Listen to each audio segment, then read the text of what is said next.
चलें अब कुछ खा लेते हैं। घर में किसी ने कुछ नहीं खाया। जुनैरा को भी ज़बरदस्ती खाना खिलाया है और अंकल ने भी सिर्फ चाय पी है। You have no idea कि पुलिस रिमांड के नाम पर कितना टॉर्चर करती है। मुझे अंदाज़ा है और इसलिए मैं कह रही हूँ कि आउट ऑफ कोर्ट सेटलमेंट कर लें और इस चैप्टर को क्लोज करें। ये केस इतना सिंपल नहीं है जितना तुम लोगों को नजर आ रहा है। ये कुछ और मामला है, वरना सिर्फ पैसे मांगने पर इतनी बड़ी लड़ाइयां नहीं हो जाती हैं। और सबसे ज्यादा इन्वेस्टमेंट तो मेरी और बाबा की है, और हमने तो अकरम से पैसे मांगे नहीं। एटलीस्ट मैंने तो 1 रुपया भी नहीं मांगा उससे, तो फिर इतनी बड़ी लड़ाई कैसे हो सकती है? आलिया वो बहुत गुस्से में सुल्तान के पास गया और जाते साथ उसे मारना शुरू कर दिया उसने। कुछ और बात है, छुपा रहा है वो।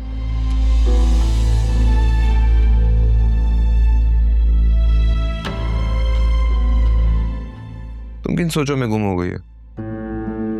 अब नहीं, कुछ भी नहीं। आई थिंक आप ओवर थिंकिंग कर रहे हैं और कुछ नहीं। अकरम ने कोई बात की थी क्या आपसे? मैंने उससे पूछा था तो उसने बोला कि मैं सुल्तान के पास गया, मैंने उससे अपने पैसे मांगे, उसने मना कर दिया और हमारी लड़ाई हो गई। अल्लाह पाक बेहतर करे, दुआ ही कर सकते हैं बस। अब चलें ना, अब खाना खा लेते हैं। अगर तेरी दिलरुबा मेरे पास आए और तुझे छोड़ने की इल्तिजा करे, मैं 1 मिनट नहीं लगाऊं तुझे छोड़ दूं। सुल्तान, छोड़ दो उसका पीछा। छोड़ दूं? हरगिज नहीं। उसने सुल्तान को ठुकराया था, थप्पड़ मारा था। अब उससे हासिल करना मेरी जिद है, जिद।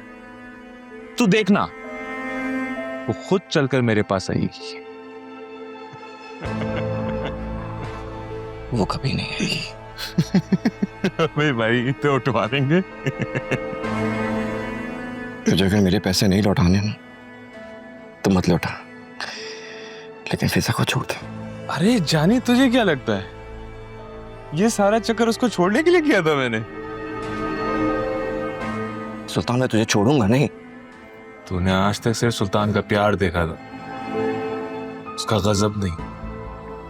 तेरे और तेरे खानदान का वो हाल करूंगा कि सारी जिंदगी याद रखेगा, समझा? अब बस कर दे यार, बच्चे की जान लेगा क्या?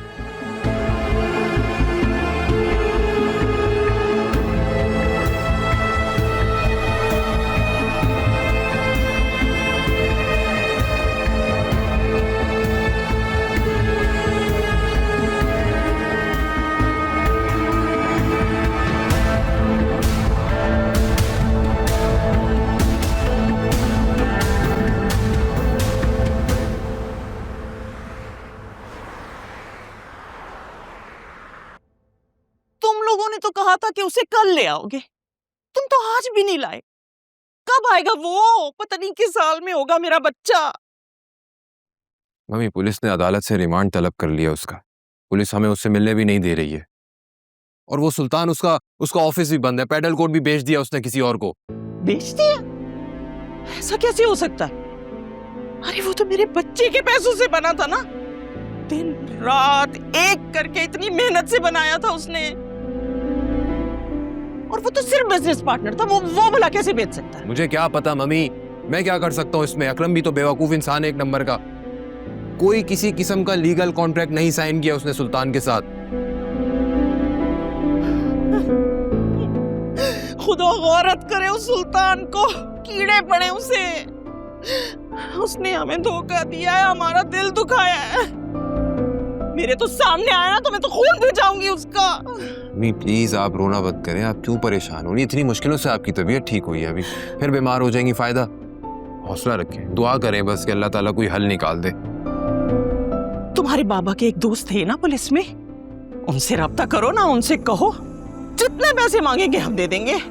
कुछ भी करके मेरे अकरम को वापस ले आओ। आप प्लीज रोना बंद करें, हम लोग लगे हुए हैं, कोशिश कर रहे हैं, सब ठीक हो जाएगा। परेशान मत हो प्लीज, बस दुआ करेंगे सब ठीक हो जाए।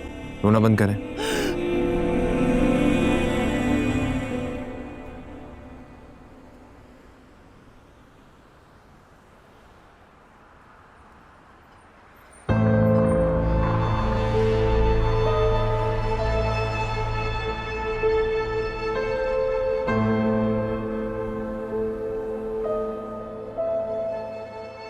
सुना है आजकल तुम्हारा आशिक जेल में है, छितर खा रहा है। जब नमक हरामों से दोस्ती हो जाए ना, तो इंसान का यही अंजाम होता है। हाँ, अगर तुम चाहो तो मेरी एक कॉल उसे हवालात से निकाल कर घर तक पहुंचा सकूं। सोच लो, तुम्हारे पास ज्यादा वक्त नहीं है।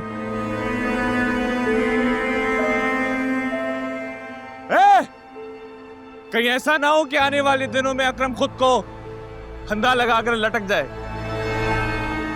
जो दिल चाहे कर लो, मैं किसी से नहीं डरती। तुम्हारी ये जिद किसी की जान ले लेगी।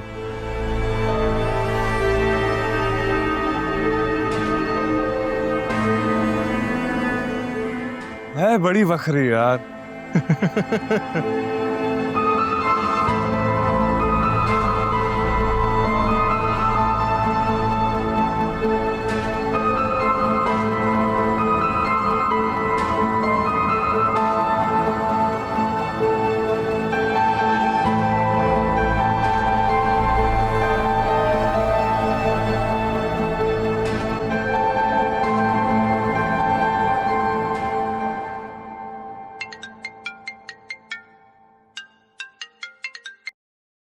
हेलो फिजा।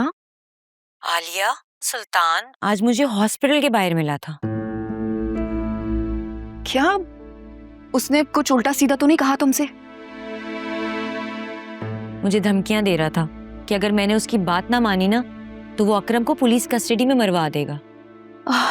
फिजा, कुछ नहीं होगा।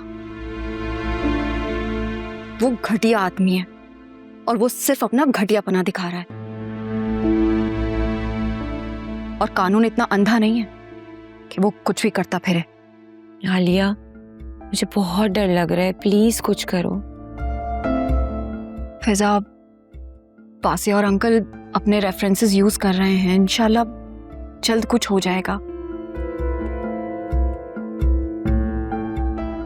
तुम परेशान मत हो, और प्लीज जरा ख्याल से बाहर आना जाना करना। अब तुम ऐसा करो ना, बाबा से पिक एंड ड्रॉप लो। अल्लाह ना करे कि ऐसी वैसी कोई बात हो जाए। ठीक है, मैं अपना ख्याल रखूंगी। Okay, bye.